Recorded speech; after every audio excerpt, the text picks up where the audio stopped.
Kemba was So there. He had 7 assists, which was good to Yeah. see. But the other thing, the streak of assists with Kemba, I think that's like it's real. it's 6 straight games now, I think, with 5 or more or 6 or more assists. I forget what it is. But it's definitely something real, and it's definitely something that Sherrod talked about it last game. Definitely matters because you're talking about him kind of redefining himself and making an impact in some way, whether it's in the way that he's normally accustomed to. What's funny is I think it was it Shaq saying it? And who cares what Shaq and Barkley say? They don't watch basketball. I don't even think they watch the games that they're talking about on the night that they're on TV. But I don't. I really don't.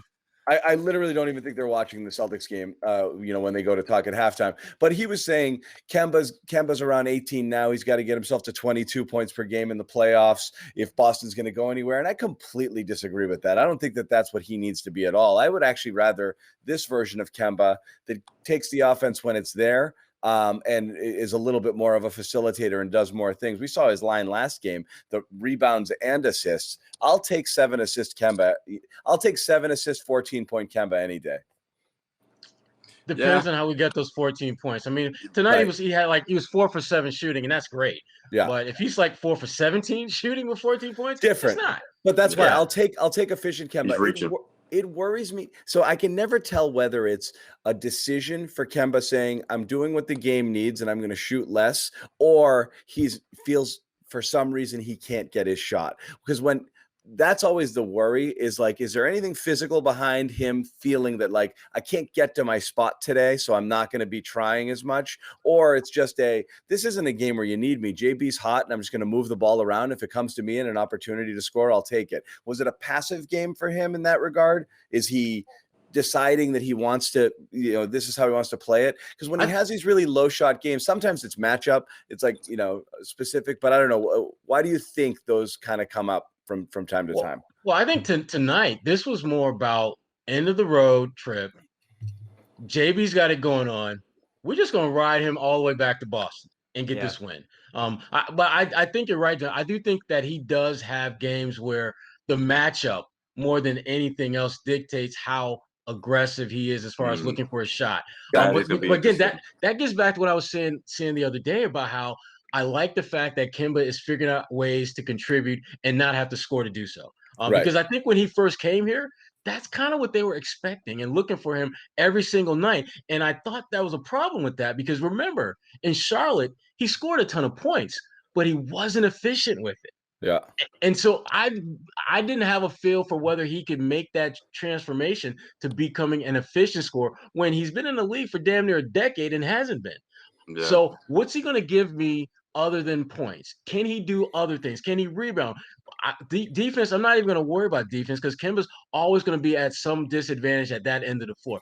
Can he do other things to help us offensively? And Kemba's doing that. His rebounding, his passing, and along the passing, he's also keeping the turnovers low. That's another part. Because I think he had like 2 turnovers tonight, and so 7 assists. Yeah, it's huge. Yeah, it's really important, especially Saturday. I think Saturday night's going to be such a great test. Steph Curry is doing his thing, obviously trying to will his team into a better, playoff positioning. And, it's Saturday night at TD Garden. The lights will be bright and everybody's going to be, playoff atmosphere. Players will be really competitive.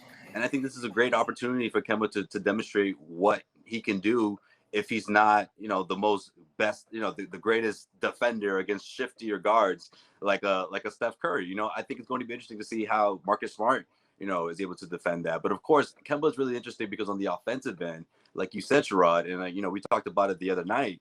I mean, if he's not feeling it, if he's not hitting those 3-point shots, he has to be effective offensively to get guys their shots. Make sure guys are put in their good position to score, while also, of course, taking care of that basketball. Jaylen Brown. Sometimes he's racking up those turnovers. John, you talked about it. We saw what happened with the team as a whole. How all those turnovers in the second half. How the Lakers were able to come back. I mean, you can't do that against the Warriors. You can't really do that against any team at this point of the season for the Celtics team trying to find this identity or at least turn this final stretch here. They just can't. I just think they have to clean it up more. Obviously, the second half, you walk away from this Lakers game thinking that, but also you go into this Warriors game implementing cleaner basketball offensively, and specifically seeing how Kemba Walker is going to do in this matchup against Steph Curry. They got to stay on the string defensively. I mean, that to me, we can go through all of the great scoring that JB's doing, and Tatum is killing everyone, and Kimba's keeping turnovers high, or excuse me, assists high and turnovers low. But it's their defense that's winning them these games. You know, they've been like bottom 5, bottom 10 for a good part of the season. You look at the last 10 games coming into this, I think they were like maybe 4th or 5th in defensive rating. It's all a choice, though. You know, like I know Right. Bobby will talk about personnel, and certainly Tristan has helped. It's really all a choice. You could see early in this game, their rotations, they were just moving. There weren't a lot of early looks. Then they fell out of it a little. You didn't call timeout once. Yeah, then they fell out of it a little bit, and you could see all of a sudden LA started getting some early looks. So, it's not just this year. It's not just this team. It's basketball. Defense is a choice. You know, it always is. It's just whether or not you want to fully commit to playing full effort. And again, a lot of people make the case, you know, this year, the reason teams aren't doing it, tight packed schedule, short rosters, COVID lung, all of these factors. There's a lot of people. It's like, am I really going to friggin' run around here it's crazy? Connectivity too with the unit. Yeah. And when you have guys moving in and out of the unit too, that destroys some of the cohesion in these groups, as well as lineups. I mean, we can all look back on that Tice Thompson thing and say that was never going to succeed defensively. But you have to just recognize that, like, you know what? We tried it the other way and it didn't work. So the only way we're going to be able to get back and win and get on any sort of consistent streak is if we commit to it. And you see them having done that more so over this little playoff stretch. Time, you better. And so you kind of you talk about flipping a switch. It's nice to know you can do it defensively, because you have to be able to. That's the most perplexing thing about this team all year. Like, it's so easy to bitch about the offense and not getting enough scoring from the bench and this and that, but ultimately, just decent defensive effort and two superstar players should have this team 10 games over 500 without really trying. You know, but look at all these games that they lost to Washington's and New York and just. Not New York's not a bad team, but I mean, how many bottom feeders have they dropped games to by just not showing up or not giving it an effort? Way too many this year. So sure. I want to throw in one more thing on Kemba. The stats are just astounding for him this month, because if you look at his numbers, it's probably the worst shooting month he's had since the first month coming in off that injury. Yeah. But it's the best he's fit with the offense when you think of assists, ball movement, rebounding, stuff you talk about, just finding a role within that unit, defense even. He's been a part of an effective defensive group with this team. And that assist to turnover ratio, 49-11, for a team that has turned the ball over a ton this year. That was his most important attribute last year, is he kept the turnovers low, he controlled the ball, and he hasn't been, I mean, this month he's averaging over 7 assists. He's never been that guy in his career. But this is what you said, John. He's never played with guys who could let him be that guy. Right. That's what's in. Again, it's Gilchrist is not going to get it done. It's so funny seeing the chat. There's a ton of people in here who are viewing this game as a trash game and get rid of him. And it's like, like I said, I've been blown away by him this month. I think again, I don't know about blown away. How about that Portland performance though? He found Rob. He was finding shooters. He had to address that right away. That was funny. But like I said, there's no reason to make the point with hyperbole. Like, Cornette's not starting, and I'm not blown away by 7 assists. This is a guy who, for a guy who dishes 4 assists a game in his career, to be getting 7 every night now, that's significant. Again, it's 7 assists. You can't get blown away by an average number from him. From a point guard. From him, I am. But you can be happy. You know, he had a good game tonight. Okay? He's a score first point guard. And he's been that his whole life. Now he's adjusting to become a facilitator. Well, this is the conversation Bobby, we're having. Right. We can't ignore the fact that he's got a significantly better cast. He did last year too. Yeah. And he was learning how to play with those guys last year. Yeah. But it would be, again, Kemba doing a little of everything versus, and again, that's where I mentioned it to start. You see the low shot attempt, like you love this line from Marcus Smart, right? when he's got, more assists, 8 or 9 shots, 4 of 8, like that's a great Marcus Smart line. Is it a great Kemba Walker line? That's what we're trying to figure out now. Are you comfortable with this version of Kemba if this is what you get? And every once in a while,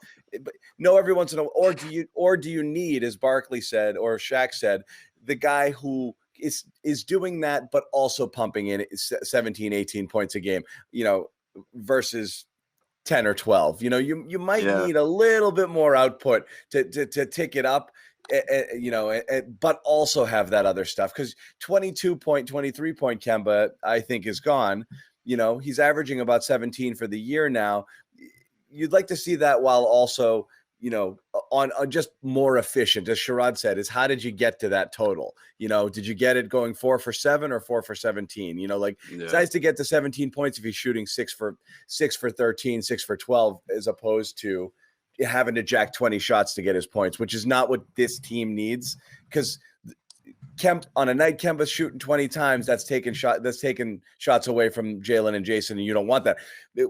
How many times you see Jalen just disappear for stretches? That was my biggest point coming in this year. Yeah. How would he be useful on this team without getting in Jalen's way? Because Jalen's going to be getting on that ball and scoring more, and that needs to be the case every night. So I don't want to see Walker taking a lot of shots and taking possessions away from Brown. Brown's just a more efficient player and a more dynamic player at this point.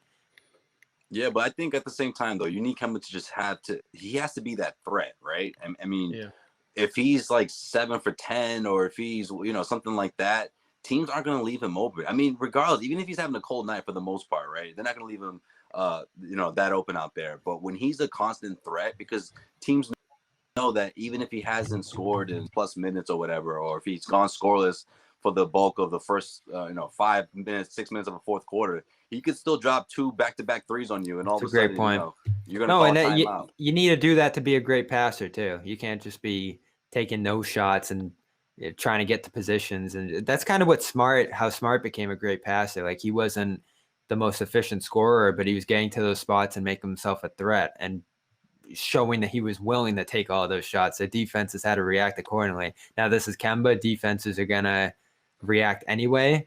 But you know what I've noticed about him this month too? We've talked about this all season, John. Getting to the rim.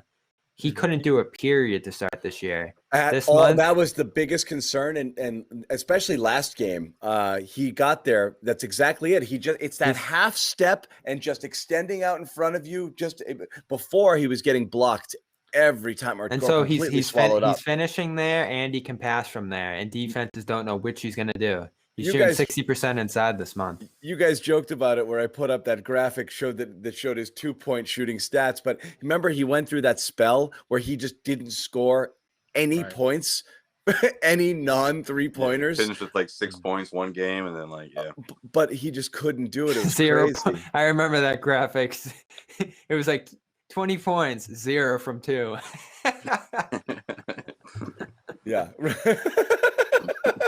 Which is crazy. No, but it was weird. It was remarkable because he was so